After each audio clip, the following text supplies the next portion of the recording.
Welcome back to our new series celebrating the full release of Captain of Industry. We're playing on a very cool looking map, Insula Mortis, also a big map with a lot of challenges. Follow this series to learn how to master the game or just enjoy this fun ride. Let's dive in. And welcome to episode 23. It's really hard to recognize the map now. You can definitely still see it's a skull with the two eyes in the middle, but still, this has changed a lot. In particular, you can see over here at the bottom, we've been expanding and expanding even more to have more and more ships. We're also digging the iron, digging some quartz, the coal, digging more and more. But more importantly, after finishing the map in the last episode, in this episode today, we have finalized the research tree. All of the research, including the rocket assembly launch, but also the fast breeder reactor, all of them have been done. And so today, this is definitely a big episode. It won't be the last one will be the next one, but in this one, very importantly, we're gonna launch infinite energy. That sounds nice, right? But before we do, let me show you a couple of other small changes. We have launched over here medical level 3. This is perfect medical level 3 to be able to make 48 medical supplies level 3 per minute, which will definitely be enough. You can see that even when I have a disease, this is 45. When you have a disease, this is increased. Usually when there's no disease, this is around 30, but when you have a disease, this increases, but it's still below what I'm producing. So, this will quickly get full, which I love. And you can see over here some small changes to get ready for the final episode. Where remember, in the final episode, the goal is that we have 0 trucks, and this needs to be completely self-sustainable, meaning the island can run forever without any problem. So for this, we obviously need to bring a number of resources in. One of those resources is the rock, and this is actually also one of the resources that you cannot really get through a contract. So instead, we're getting it from a mine on the map, and this is why we have this cargo ship over here. So this is a very small one so that it doesn't take a lot of people, also won't take a lot of fuel, because we don't need that much rock, but we do need a bit. So the rock, will go there, then it will be used into this settling tank over here, and then it will continue its way toward my city. Basically, we're gonna have a lot of big belts over here. Some of them are gonna bring resources, for example, bring the steel or the plastic, and others are gonna send the resource somewhere else. So for example, the rock, as we just saw, but also the slag, right? We need to do something with the slag. So this all will go over here. Similarly, for all of those goods there, we need to get them from somewhere. So we're gonna need some of these over here. Over here, for example, we're gonna need to bring some sand and some filter media. We're also gonna need to do something with the compost, right? So we're sending it. This is one that I've already started. You can see we are sending it quite far. We're also already belting a couple of things. We're belting, the sand, we're belting the sugar, the cooking oil. All of this has been belted from where it's made, which is just over here. The oil is here, the sugar, the salt, all of these are coming over there, right? So I've already belted some things, not all, but some. Slowly but surely we're starting. The forest, it used to be only this small patch. I've extended it. Now we have 2 patches, one over here, one over there, with the 2 towers being here. You can see this first one there is covering over here, and this second just on top is covering there. We have 2 irrigated farms to make those tree planting. They get their water from a groundwater pump, so that's easy. And then it just goes into the storage, and the storage is linked in terms of the advanced logistic to those 2 towers. And we can cut and then deliver over here. And then again, this is belted all the way, where it's used. We have also started to build the launcher. We have over here the rocket assembly depot, taking some steel, some gold, and some electronics level 3 to make a testing rocket. For me, the fact that you have over here a lot of space and only one product always meant that, they're planning to build different things. Maybe then you can build different parts of an international station, in space, something like this, I don't know. But anyway, we have a testing rocket. This is almost done, I paused it. And then in front of it, we're gonna have the rocket launch pad, because this will, navigate from here to there. This is also why I blocked it with some barriers, so nobody can have an accident with my rocket. But yeah, we'll be able to launch it after. You may have also realized that we have a lot less of sulfur than before. It's because I've started to do something with it, which is over here. We're taking the sulfur and the limestone to make some slag. And then we're just dumping the slag over here to expand slowly but surely this whole piece. I mean, this used to be water, this used to be water, all of this used to be water, obviously. So we've expanded quite a lot already. And this way we're making something useful with our sulfur. It does require a bit of limestone, but don't worry, I have automated the limestone. We have now over here this cargo depot, which is doing construction part level 2 to limestone. And this is less than 3,000 of those construction part level 2 to more than 2,500 limestone. So it's quite a lot. You know, you can see this is completely full. We are obviously belting everything, right? Belting over here the construction part, belting the limestone. It's going over here on this big messy belt. We're gonna need to clean that up. But yeah, we have on one side those construction part level 2, and on the other we have the lab equipment level 3. This is another that we haven't built yet, which will be doing this contract lab equipment level 3 to coal. Sorry, this is 4 modules, we can move to 8. This is a bit more than 100 lab modules to 2,500 coal. So that's gonna be great. Slowly but surely, you know, getting there, more and more contracts. We still need a few others. For example, we're gonna need the gold, we're gonna need the uranium, and we're also gonna need to do something with this slag over here, right? To make this completely 100% sustainable, we cannot just dump into the ocean because at some point the ocean will be full. So we need to do something with this slag. But now for the main event of this episode, as promised, let's talk about infinite energy. We started with nuclear reactor level 1 over here. If you missed it, you know, obviously don't hesitate to check in the video description below to see the episode covering this. You can also find on my Discord community the blueprint. Right, this is 2 nuclear reactors level 1. So this is good, but not super efficient, and it requires quite a lot of uranium and a few other resources. Then in the last episode, we moved to the reactor level 2. This was using, instead of using normal uranium rod, this was using the MOX rod. Plus, on top of this, instead of having only 3 levels, it had the 4th level. So you could increase your production, obviously. But this is nothing compared to level 3, the fast breeder reactor, which is over here. It is actually beautiful. I love this picture over here, the core. This is a big building, as you can see, but it is also such an efficient building. And it provides a lot more electricity, because instead of creating steam high, it is going to create steam super. And the steam super, we're going to put it in a super turbine, super pressure turbine, and each of these is making 18 megawatts, right? So this is basically doubling versus before, because before we had a high pressure turbine for 12 and a low pressure turbine for 6. So that's 18. Now you add 18 to it, right? So this is way more, you know, instead of 2 of these to produce 15, meaning 30, now we're gonna have 4. So this 60 for just 1 branch. And again, instead of 3 branches, we can have 4 branches, right? So we're talking about tons of energy. I mean, basically with one of these at full speed, I can delete everything that I had before. But even more importantly, you can make this production super efficient. I said infinite. Okay, I sort of lied. It's not infinite, it's like 99% infinite. Let me show you in detail. It may seem a bit big, but the reality is you don't need all of this. I'm just showing you different ways you can use it and also different redundancy. But in the next episode, I'll show it to you in an even better, more efficient way. So again, what is happening? Well, contrary to the other ones, this is all based on liquid. Everything over here is liquid, and this is why you can see a lot of pipes. Which, by the way, is a great way to make this very compact, because the pipe can go up and down very easily, right? Something like this you definitely cannot do with your normal belt. But yeah, you have a lot of liquids. You have water, as always, you know, you need water. Then you have core fuel. This is a new resource I'll show you in a second. This will create the steam super and core fuel spent. But that's not all. There's actually a second production going in parallel, which is optional.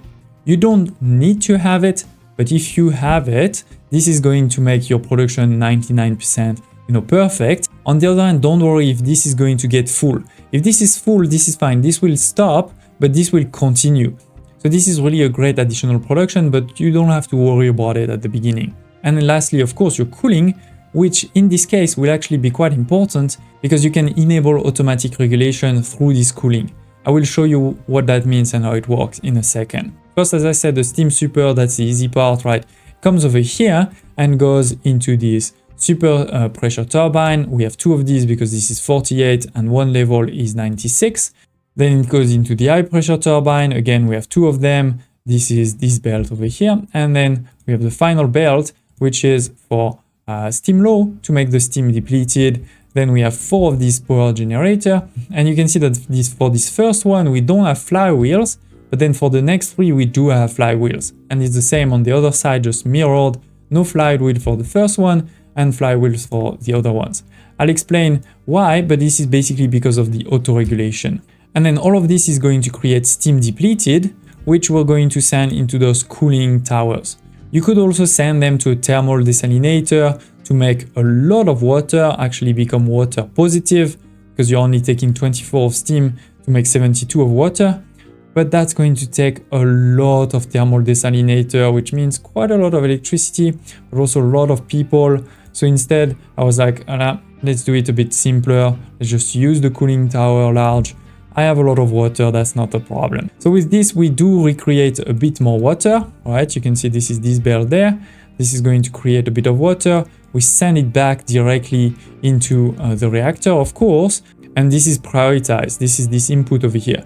Then we have a second input, which is this one over here, which is that barrel there, which will top up, what has been lost in the cooling tower. This is coming from just a few of those desalinators. And because this is just a top up, we don't really need that much. We have 6 of these. This will be enough, to run all of this at full speed, no problem.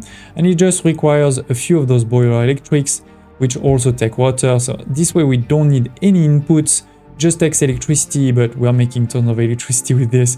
So that's all great. So that's basically what's happening with the steam. Now, by the way, if we are cooling, we're going to create some steam depleted. Is that pipe here that's going directly to join the rest of the steam depleted to be sent to the cooling towers. And that is actually why I have 6 cooling towers and not just 4, because 4 would be what's needed, for all of these, right? This is 48, so that's 1 cooling tower. And we have 4 layers, so that would be 4. But because we also have the cooling, I put 2 more just to be safe. So that takes care of the water and the steam. But what about the core fuel and the core fuel spent? So as I said, this is the new resource. And as you can see, there's actually 3 ways to make this core fuel. And we're gonna use a bit of all. The first one over here is how you're going to kickstart. And to kickstart, you only need 1, right, to do the first one. I mean, obviously, you'll need a bit more because 1 is not gonna be enough to really kickstart it, but you really don't need that much. So don't build a huge production for this because again, you won't need it. What you'll do after is you're gonna use both of these, which are sort of like recycling it. Because look at this. First of all, the core fuel spent. Remember, this is what you're creating over here, which is 1 to 1, right? You're using 1 core fuel, you have 1 core fuel spent. Now you're gonna take 10 of these, just a bit of acid, 1 of acid, 2 molten glass, and 1 steel. So in terms of resources, this is nothing, except you do need to bring them, but in terms of volume, it's nothing. And you're gonna create 8 core fuel. So you do lose a bit, you go from 10 to 8. So yes, if you only do this one over here, you will lose a bit of core fuel, with time, and therefore you'll need to continue this production there. But remember, we also have this one, which is the blanket fuel enrich. This is the optional production over here. It is taking blanket fuel and transforming it into blanket fuel enrich. At level 1, this is 1.2, at level 2, 2.4, etc. And so when you get to level 4, this is basically 4.8 per minute. Right? So using 4.8 and creating 4.8 of this per minute. And now basically similarly, you're gonna do recycling. You're gonna take this blanket fuel enrich to make some normal blanket fuel, but also some core fuel. And so if you add this one over here and that one over there, you are actually going to create more core fuel than what you're using. You can join my Discord community if you want to see the exact math. Basically, whatever the speed that you use, you're gonna create more core fuel than what you're using. So for example, at level 4, you're gonna use 4 core fuel. This will create 4 core fuel spent. This you're going to recycle into 3.2 new core fuels. And on top of this, you're also going to create 4.8 blanket fuel enrich. And this is going to create 0.96 core fuel. So 3.2 plus 0.96, this is actually 4.16, right? So more than 4. You're using 4 and you're creating more than 4. So core fuel, you will never use this one over here. You don't need it anymore. The only thing you need to make sure is that you prioritize this. What I mean is over here in your pipe balancer, you're gonna have multiple inputs, 2 or 3. What you need is to prioritize the one coming out of the nuclear reprocessing plant. You don't need to reprioritize this one, the blanket fuel enrich, which is actually this one over here on my map, because this can stop. This can stop, it is fine. The important thing is that this should never stop. Now at this point then you may be wondering why I said it's not infinite and only 99% infinite is because of this over here. While we are creating more core fuel out of nowhere, we are actually using blanket fuel. Because we need 15 blanket fuel to enrich into 15, but then we only get 12. So we've lost 3 out of those 15, into this production. So now that means we need to recreate some. There's actually many ways to recreate some. At this point in the game, you probably have some spent fuel, some spent MOX, so you can start with this, all right? You can use it until you don't have any more. But if you're not running any other nuclear facilities, level 1 or 2, this will stop. At some point you won't have any. But at that point, you probably still have tons of depleted uranium, because all of the production before were creating depleting uranium, unless you threw it into the sea. In that case, yeah, you can't use this one, but you probably have tons. I mean, if we look at my map over here, we have 4 huge ones there. We have a small one over here. I'm pretty sure I had also a big one there. Yeah, there's a big one over here. And then over there, let me see, we have 3, 12. I mean, only 11 are full, but there's also 2 over there, and there's still a lot there because I didn't dump into the sea. I just dumped it over there. So I have a ton of depleted uranium at this point, right? I mean, just using this will probably already last you 1,000 years, but that's not all. Last but not least, you can also use this one, which is yellow cake plus salt. Yellow cake, remember, this is what you're making out of uranium crush. So you can just get uranium either from the map or using one of those contracts, right? There's 3 contracts for uranium, and you really won't need that much because remember, you're only losing 3 out of 15, and 15 is multiple cycles at level 4, because 1 cycle at level 4 is less than 5. So you really won't need a lot of uranium to run this forever. Now let me show you a bit what is happening. Again, I made a couple of different things to show you different ways. So this is the chemical plant to really kickstart, right? To take a bit of enriched uranium and salt to make the core fuel. So you just need the salt, I mean, that's easy. And similarly, again, for the enriched uranium, you have 2 ways to make it.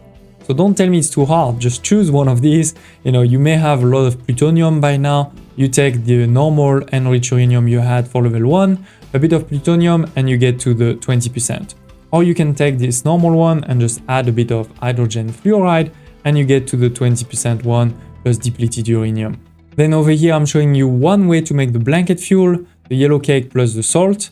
Right, we have the yellow cake over here and the salt there. Then over here, we have the recycling of the enrichment blanket fuel, the blanket fuel and core fuel. And last but not least, over here, we have the recycling of the core fuel spent, plus a bit of acid, molten glass and steel to make new core fuel and fission product.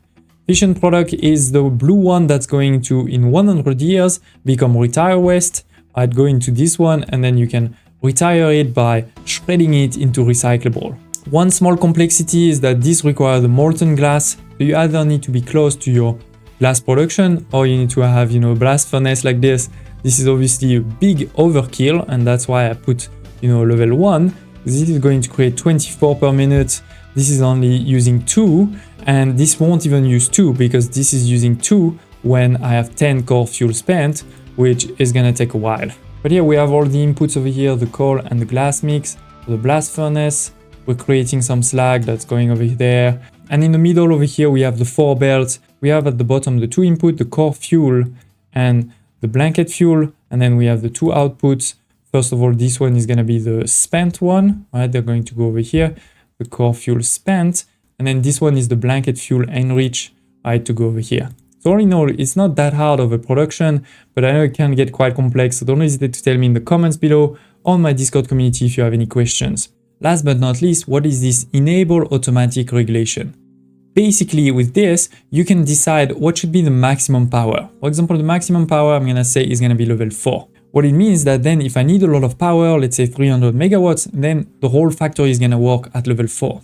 But if my city is only requiring right now, let's say 100 megawatts, then instead of going to level 4, the factory is going to slow down. You know, we're going to cool down. We're going to send a bit of water into the factory to cool some of the core fuel, right? And we're going to decrease. Instead of level 4, we may move to level 3 or level 2 or even level 1. We will not move to level 0. This is very important.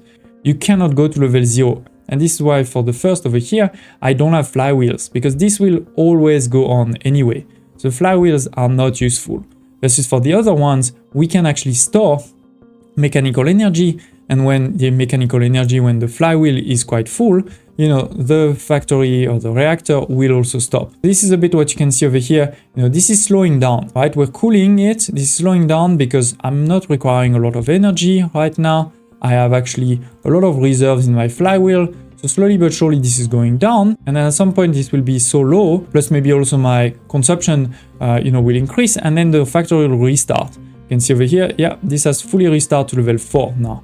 And this is why, you know, they're getting full again. And now they're going to go down again, probably, depending also obviously on my electricity need. If I need a lot of electricity, then this will go. So basically this is another reason why this fast breeder reactor is almost like infinite energy. Because remember, it's positive in terms of core fuel, it's just slightly negative in terms of blanket fuel. Per my calculation, you know, in each cycle, you're losing less than 1 blanket fuel, which is basically nothing when you see how to make it. And this will also only consume all of this when you really need all of this energy. When you don't need it, this will stop. So I love this new addition in version 1, and I'm really glad they made this. Don't hesitate again if you have questions. But yeah, with this, I definitely don't need any of the other reactors. We're gonna delete all of them and just focus on this perfect energy. And as I said, you really don't want to miss the next episode, because in the next episode, I'm gonna show you the perfect island, the perfect city, giving all of the resources to all my people, having all of my resources full, having 0 trucks on the island, having everything 100% sustainable. Please smash the like button, and I hope to see you there.